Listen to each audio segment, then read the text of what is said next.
بسم اللہ الرحمن الرحیم۔ حضرت ابو سعید خدری رضی اللہ تعالی عنہ نے فرمایا، کچھ عورتوں نے نبی صلی اللہ علیہ وآلہ وسلم سے عرض کی، آپ سے فیض یاب ہونے میں مرد ہم سے آگے نکل گئے ہیں، آپ ہمارے لیے بھی کوئی دن مقرر فرمائیں۔ لہٰذا حسب وعدہ ایک دن آپ صلی اللہ علیہ وآلہ وسلم ان کے پاس تشریف لے گئے اور واعظ فرمایا۔ اس میں ایک بات یہ بھی تھی کہ جو عورت 3 بچے آگے بھیجے یعنی فوت ہو جائیں تو وہ اس کے لیے جہنم سے آڑ بن جائیں گے۔ ایک عورت نے عرض کی، اگر 2 بھیجے تو؟ آپ صلی اللہ علیہ وآلہ وسلم نے فرمایا، 2 کا بھی یہی حکم ہے۔ حضرت ابو ہریرہ رضی اللہ تعالی عنہ سے روایت ہے کہ جس میں یوں ہے 3 بچے جو جوان نہ ہوئے ہوں۔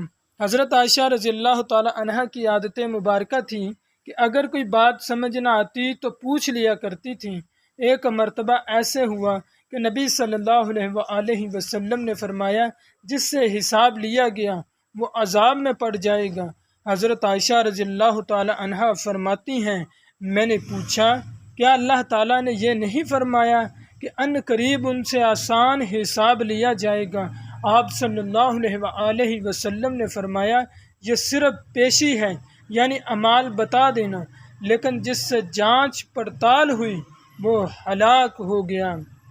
حضرت ابو شریح جو صحابی تھے نے عمرو بن سعید جو یزید کی طرف سے مدینہ کا گورنر تھا اور عبداللہ بن زبیر رضی اللہ تعالی عنہ کے خلاف مکہ کی طرف فوج کشی کر رہا تھا سے فرمایا، اے امیر مجھے اجازت دو، میں آپ کو ایک حدیث سناتا ہوں۔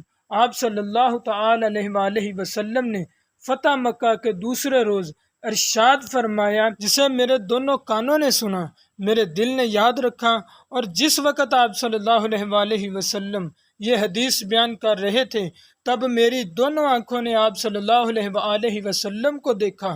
آپ صلی اللہ علیہ وآلہ وسلم نے اللہ کی حمد و ثنا کے بعد فرمایا، مکہ کو اللہ نے حرام قرار دیا ہے، لوگوں نے نہیں، تو جو کوئی اللہ اور روز قیامت پر ایمان رکھتا ہے اس کے لیے وہاں خون ریزی کرنا اور درخت کاٹنا بالکل بھی جائز نہیں۔ اگر میرے بعد کوئی شخص اس بات کو دلیل بنا کر لڑائی کرے کہ اللہ کے رسول صلی اللہ علیہ وآلہ وسلم نے ایسا کیا تھا تو تم اسے یہ بتا دینا کہ اللہ نے فتح کے مکہ کے دن اپنے رسول کو اجازت دی تھی، تمہیں نہیں، اور وہ بھی صرف ایک گھڑی کے لیے۔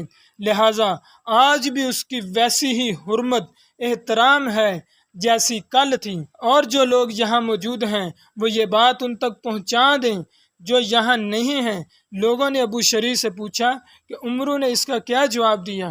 ابو شریح نے فرمایا، اس نے کہا، میں آپ سے زیادہ علم رکھتا ہوں، مکہ گناہ گار کو پناہ نہیں دیتا اور نہ اس شخص کو جو خون بہا کر یا چوری کر کے بھاگے۔